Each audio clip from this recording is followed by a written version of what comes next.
Hello friends, welcome to on சிறப்பு சமையல். இன்றைக்கி நம்ம பார்க்க போகிற ஸ்பெஷல் ரெசிபி என்னென்னா, நல்ல தித்திப்பான க்ரீமியான சக்கரை பொங்கல் ரெசிபி.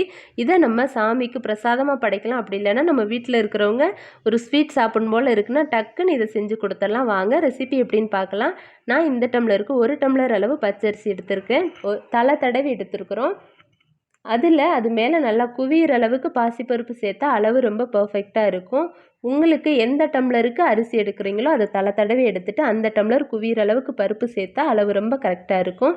இதில் நல்லா தண்ணி சேர்த்து 2-3 டைம் வாஷ் பண்ணிவிட்டு 1/2 hour ஊற வச்சிடலாம். அது ஊறட்டும். அதுக்கப்புறமா நம்ம பொங்கல் செய்ய ஸ்டார்ட் பண்ணிடலாம். இப்போ ஒரு குக்கர் எடுத்துகிட்டு நம்ம 1/2 hour ஊற வச்சுருந்தா அரிசி பருப்பை சேர்த்துக்கலாம்.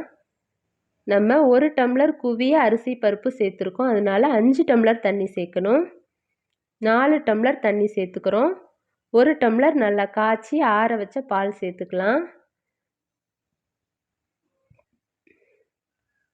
பால் சேர்க்கும்போது பொங்கல் நம்மளுக்கு நல்லா க்ரீமியாக கிடைக்கும். அதனால தான் பால் சேர்த்துட்டு அது கூடவே 1 ஸ்பூன் நெய் சேர்த்துக்கலாம். நெய் சேர்த்து நல்லா இந்த அளவுக்கு மிக்ஸ் பண்ணி விட்டுட்டு குக்கரோட லிட்டு போட்டு க்ளோஸ் பண்ணி 2 விசில் வேக வச்சு எடுத்துக்கலாம்.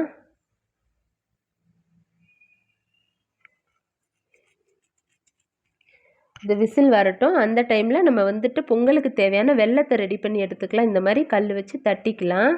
இந்த அளவுக்கு பவுட்ரு பண்ணியிருக்கணும். இந்த அளவுக்கு பவுட்ரு பண்ணியிருந்தால் தான் நம்ம அளக்கும் போது அளவு சரியாக இருக்கும். 1 டம்ளர் குவிய போட்டுட்டு அப்புறம் ஒரு 1/2 டம்ளர் சேர்க்கணும். வெல்லத்தோட கலர் இன்னும் கொஞ்சம் டார்க்காக இருந்ததுன்னா இன்னும் நல்லாயிருக்கும். இப்போ 1/2 டம்ளர் வெல்லம் எடுத்துருக்கோம். உங்களுக்கு இன்னும் தூக்கலாக வேணும்னா இன்னும் கொஞ்சம் சேர்த்துக்கலாம். ஆனால் இந்த அளவு ரொம்ப ரொம்ப பர்ஃபெக்டாக இருக்கும். இப்போது இந்த வெல்லம் மூழ்கிற அளவுக்கு தண்ணி சேர்த்துக்கலாம். ஒரு 3/4 டம்ளர் அளவு இருக்குன்னு வச்சுக்கோங்களேன். தண்ணி சேர்த்துட்டு அடுப்பில் தூக்கி வச்சு நல்லா கரைய விட்டுடலாம். இதுக்கு பாகுபதம் எதுவும் தேவையில்லை. ஜஸ்ட்டு கரைஞ்சா போதும். அவ்வளோதான். கரையட்டும். இது கரையிற டைமில் நம்ம பொங்கல் வெந்துருச்சான்னு பார்த்துடலாம். விசில் வந்துடுச்சு. ஓப்பன் பண்ணி பார்த்துடலாம். பாருங்கள் எந்த அளவுக்கு நல்லா சாஃப்டாக பூ மாதிரி வெந்து வந்திருக்கு. பாருங்கள் நல்லா க்ரீமியாக இருக்குது. இதை நல்லா இந்த அளவுக்கு கலந்து விட்டுறலாம்.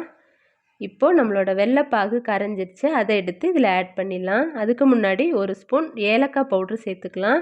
இது சர்க்கரை சேர்த்துட்டு நான் பவுட்ரு பண்ணி எடுத்து வச்சுருக்கேன். அதனால் 1 ஸ்பூன், அப்படி இல்லைன்னா 4 ஏலக்காயை ஜஸ்ட்டு தட்டிட்டு அதில் சேர்த்துக்கலாம்.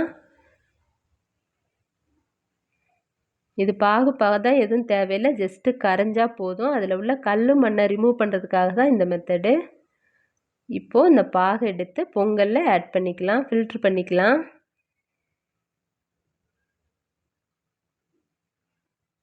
இந்த அளவுக்கு தண்ணியாக இருக்குதுன்னு பயப்பட வேணாம். இது அடுப்பில் தூக்கி வச்சு இன்னொரு 2-3 மினிட்ஸ் நம்ம கலந்து விடும்போது 2க்கும் ஈவன் ஆயிரும். அந்த அரிசியும் வெள்ளைப்பாகும் கலந்து வரும்போது ரொம்ப நல்ல ஈவனான கன்சிஸ்டன்சிக்கு வந்துடும்.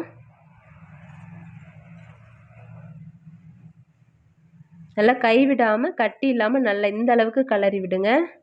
இப்போது இந்த அளவுக்கு தண்ணியாக இருக்கிற மாதிரி தான் இருக்கும். ஒரு 5 மினிட்ஸ்க்கு அப்புறம் பார்க்கும்போது கரெக்டான கன்சிஸ்டன்சிக்கு வந்துடும். இந்த அளவுக்கு இருக்கணும். அப்போ தான் கரெக்டாக இருக்கும்.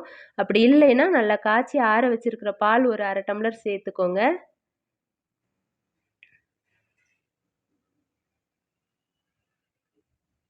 இந்த அளவுக்கு வந்திருக்கணும். இப்போ இது தனியாக இருக்கட்டும். இதில் நெய்யில் முந்திரி வறுத்து கொட்டிக்கலாம். அடுப்பில் கடாய் வச்சு நெய் 2 ஸ்பூன் சேர்த்துருக்கோம். நெய் நல்லா மெல்ட் ஆகட்டும். நெய் மெல்ட் ஆனதுக்கப்புறம் நம்ம முந்திரி திராட்சை சேர்த்துக்கலாம். பாருங்கள் நெய் நல்லா மெல்ட் ஆயிடுச்சு. இதில் நம்ம எடுத்து வச்சுருக்கிற முந்திரி பருப்பு சேர்த்துக்கலாம். முந்திரியும் திராட்சையும் ஒன்றா சேர்க்கக்கூடாது. முந்திரியை சேர்த்துட்டு ஒரு 2 செகண்ட்ஸ் வறுபட்டதுக்கப்புறம் தான் திராட்சை சேர்க்கணும். ஏன்னா முந்திரி ஹார்டாக இருக்கும். திராட்சை ரொம்ப சாஃப்டாக இருக்கும். அதனால் முந்திரி இந்த அளவுக்கு வறுபட்டதுக்கப்புறமா இப்போ திராட்சையை சேர்த்துக்கலாம். திராட்சை சேர்த்துட்டு அடுப்பை நல்லா சிம்மில் வச்சுக்கணும். சிம்மில் வச்சுட்டு பொறுமையாக இந்த மாதிரி கலரி விடணும். கலரி விடாமல் விட்டோன்னா ஒரு பக்கம் கருப்பாக இருக்கும், இன்னொரு பக்கம் வறுபடாமல் அப்படியே இருக்கும். அதனால் சிம்மில் வச்சு பொறுமையாக இந்த அளவுக்கு கலரி விட்டுட்டே இருந்தோன்னா நல்லா கோல்டன் ஃப்ரையாக வரும். அப்போது ஆஃப் பண்ணிடலாம். பாருங்கள் நல்லா வறுபட்டு வந்துருச்சு. இந்த முந்திரி வந்து வறுபட்டுருச்சு, திராட்சை வந்து நல்லா பல்ஜ் ஆயிடுச்சு. இதை ஆஃப் பண்ணிவிட்டு உடனே சேர்க்கக்கூடாது. ஒரு 2 செகண்ட் வச்சுருந்துட்டு அதுக்கப்புறம் சேர்த்துக்கோங்க. அப்போ தான் திராட்சையோட டேஸ்ட் வந்து நல்லாயிருக்கும். அப்படியே சேர்த்துட்டோன்னா ஒரு புளிப்பு தன்மை தட்டும். அதனால் 2 செகண்ட்ஸ்க்கு அப்புறமா சேர்த்துட்டு நல்லா மிக்ஸ் பண்ணிக்கோங்க. அந்த பொங்கல் ஃபுல்லாக முந்திரி திராட்சை எல்லாம் மிக்ஸ் ஆகிற அளவுக்கு நல்லா ஒரு 2 மினிட்ஸ்க்கு நல்லா ஒரு மிக்ஸ் கொடுத்துக்கோங்க. இப்போது நம்மளோட பர்ஃபெக்டான க்ரீமியான சக்கரை பொங்கல் ரெசிபி ரெடி ஆயிடுச்சு.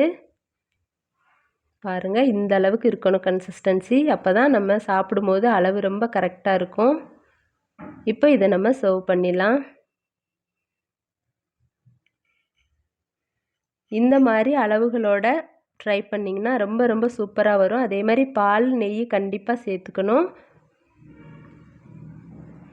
நீங்களும் ட்ரை பண்ணி பாருங்கள். ட்ரை பண்ணி பார்த்துட்டு எப்படி இருக்குன்னு கமெண்ட் பண்ணுங்கள். நம்மளோட வான் சிறப்பு சமையலை சப்ஸ்கிரைப் பண்ணி நம்ம அடுத்தடுத்து போடுற வீடியோஸை மிஸ் பண்ணாமல் பாருங்கள். தேங்க்ஸ் ஃபார் வாட்சிங்.